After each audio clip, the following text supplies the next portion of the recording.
This is episode 8, and it is entitled The Upgrades. Now I'm coming to you live from my cold garage because it is late March in Michigan, and not only is it blustering and snowy outside, for whatever reason every delivery service has gone through here about 6 times, so I have to stop every 2 minutes shooting my video. So sorry that the light's a little poor.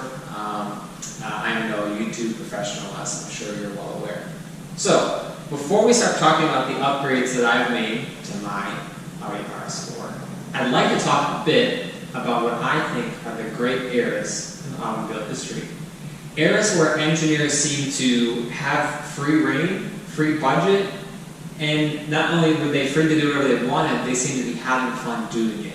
Where engineers were a little more on the creative, artistic side than they were on the requirements and specification side. So when I think of some of those great eras, I first start to think of the late 20s and 30s. We got vehicles like the 12.8 liter Bugatti Type 41. We got the Duesenberg J, Cadillac V16. Vehicles that, if you were to kind of put it in modern standards or a modern perspective, it'd be like you walking into a dealership and saying, I like my car to have twice as big an engine as any other car you have. I want it to have gauges by Shinola. I want the seats to be made by Coach, and I want all the interiors to be made by Gucci. Bespoke, unique vehicles with the very best craftsmanship you could get in any industry. And you just don't see that today, right? Skipping ahead, another great era, late 50s, early 60s, that era of design that was heavily influenced by the space race, right? We get the big fin Cadillacs, we get the Ford Thunderbird. In the early period, we get the classic 57 Chevy Bel Air, right? Iconic automobiles, particularly American automobiles. We even had one automobile company trying to turn one of their cars into a gas turbine car. So instead of a petrol-powered engine, it was powered by a gas turbine. Just a crazy time overall, especially in American engineering. The next great era, I think, is just a little skip ahead. It's the late 60s and early 70s, right? We get our Hemi Cudas, Dodge Chargers, Superbirds, kind of the era that the modern Hellcat era is looking back to, right? All about speed. We don't care about reliability. We don't care about comfort. All we care about is going as fast as we possibly can in a straight line. So big engines, big rear ends, big bold styling. From there, we kind of have to skip ahead quite a bit. In my mind, cars don't get good again until the early 90s. I do think there's probably an honorable mention in the 70s for the Lamborghini Miura and the Maserati Bora, right? These are what we consider the fathers of the modern supercar. These cars aren't very good, but they do kind of get the modern supercar, the mid-engine thing going. So, early 90s, this is kind of when I started to get involved in cars. Mitsubishi Eclipses, right? GSXs is one of my favorites. 3000 GTs, Supras, RX7s, NSXs, Skylines. I mean, just a crazy time where the Japanese said, okay, we see you guys Ferrari, we see you Lamborghini, but we think we can be 9/10 as fast, but 1/10 the cost, and 100 times more comfortable, and 100 times more reliable. And they did that, right, for the most part. So even though a lot of people don't consider those cars supercars, I do, because they kind of pushed what we now consider supercars into an era where they're more comfortable, they're more reliable, they're more usable, right? And if without those, who knows, we may have had what we have today when it comes to supercars. Now, in my mind, and maybe I'm a minority here, but I think the next great era in automotive history is this one. Mid to late 2000s, where Germany was doing some crazy things. We stuffed a 400 horsepower V8 into a car smaller than a Ford Taurus, smaller than a Ford Fusion, right?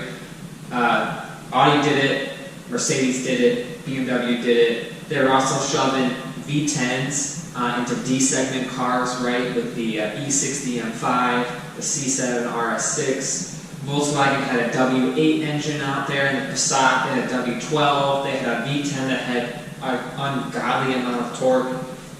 it's crazy what they were able to do back in that day, right? And we don't see this anymore. I don't think we'll see that again. And that's one of the main reasons why when we talk about upgrades, I'm not going to do a lot to this car.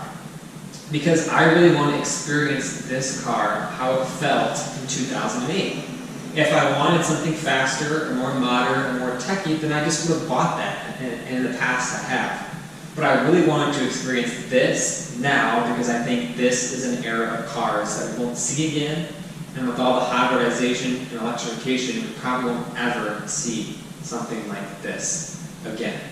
So, to get started, let's talk a bit about some of the upgrades I wish I could do, but I will not do. In the last episode, we talked a lot about the tech in this car, and it actually was pretty good. I'm pretty impressed by the tech with this car. It's very comfortable. It's easy to get along with. Everything in it is really, I think, is pretty good. Others have also made comments, non-car friends of mine, they made comments that they don't feel this car actually feels 17 years old. But there are a couple things I wish I could change, but I can't. First, blind spot. I would love to have blind spot in this. I really do miss that, like I said in the last video. But I'd have to modify these mirrors, or somehow modify the A-pillar. I'd have to wire in all the sensors and the modules, and I don't even know if those exist. Maybe they do, and it wouldn't be good, and it wouldn't look OEM. So that's out.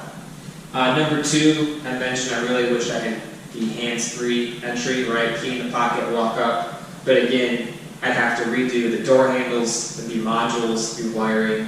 I just don't think it's quite worth it. Now, one mod that actually may be worth it, and I'm still deciding not to do it, and I'll tell you why in a minute, is you can add a backup camera to this car.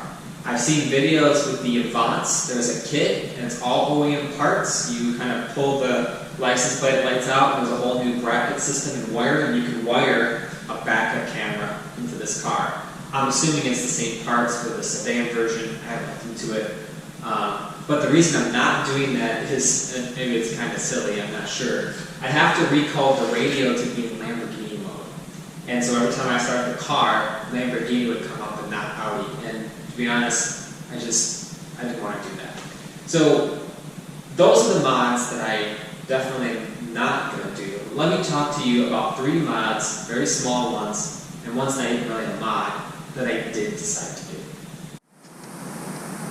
Okay, starting up front is the HomeLink receiver.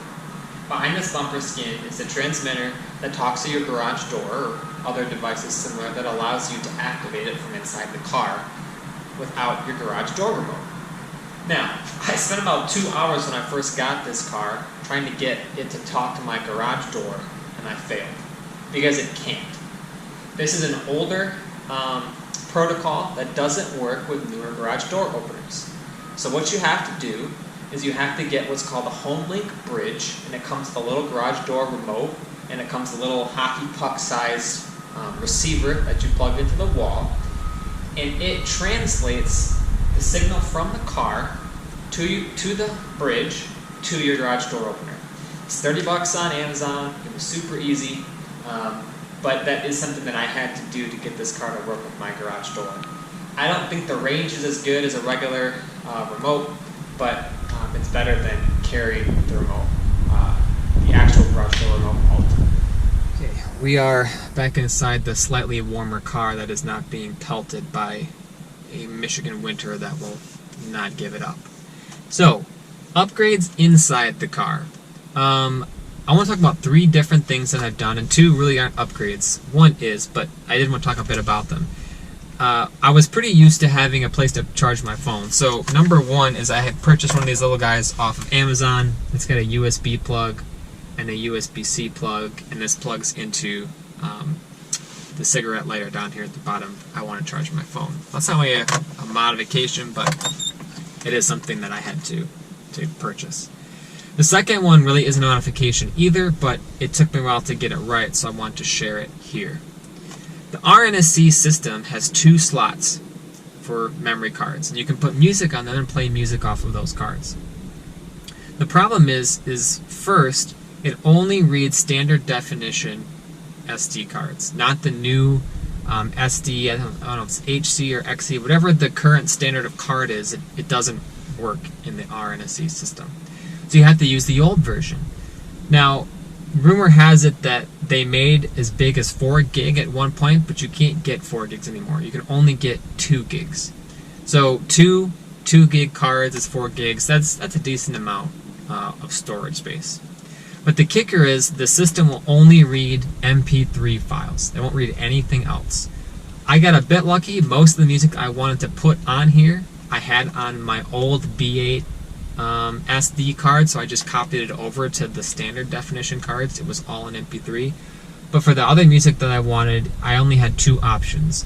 One is to buy it, because that's the only way Apple Music will allow you to convert saved files to MP3s, is if you own the album. Or the other option is to use third-party software that takes the Apple Music file, strips it down, converts it to MP3, and allows you to do it that way. I don't know how legal that is, so I can't say that I recommend or suggest you do that, but that is an option out there if you really don't want to buy a bunch of music. So, once I did all that, it works great. The only caveat is if the RNSE system goes fully to sleep, and I don't know how long that actually is, I want to say it's at least 15 minutes, the system has to reread the entire card. So let's say you drive somewhere and then you go inside, eat, and come back out an hour later, the music won't come back on right away. You have to wait 30 seconds or 45 seconds for it to read the whole card, and it's based on how much you have on that card for it to read the whole thing for the music to start playing. But other than that, it works pretty good and it sounds good, so it's a very good option if you don't want to touch your car at all. I still want a Bluetooth. I wanted to be able to listen to podcasts, and I didn't want to be able to have to worry about only listening to the music that was on those cards. So I bought a little dongle off eBay. It was like $15. It had the connection for the aux port to the RNSE, and it had a black wire and a red wire. On the back of the radio, there's a couple connections. The one you want, and there's diagrams online, has a bunch of little wires and it has 3 thicker wires. Those 3 thicker wires are ground, constant 12 volts, and switchable 12 volts.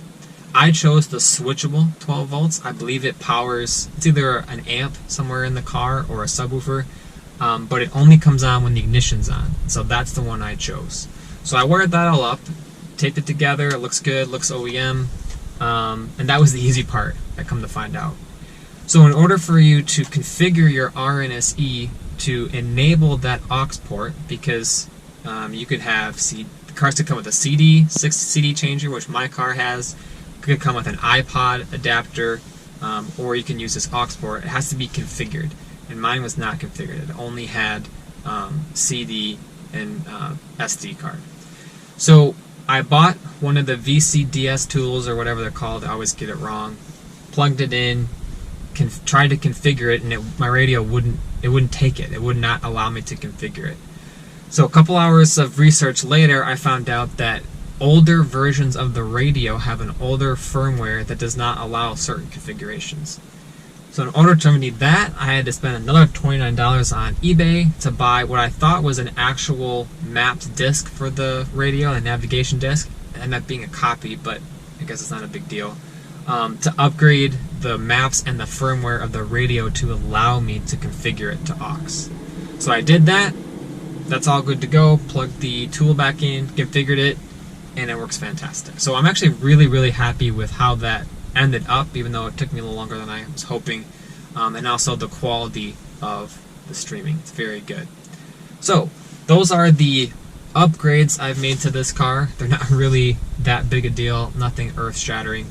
If there are things you want to see in future videos with my RS4, please leave me some comments below. I'm always looking for new ideas, things that people want to see, things that I can share about this car as I kind of get used to this car, enjoy it, and celebrate it, the fantastic automobile that it is. Thanks for watching. We'll see you next time.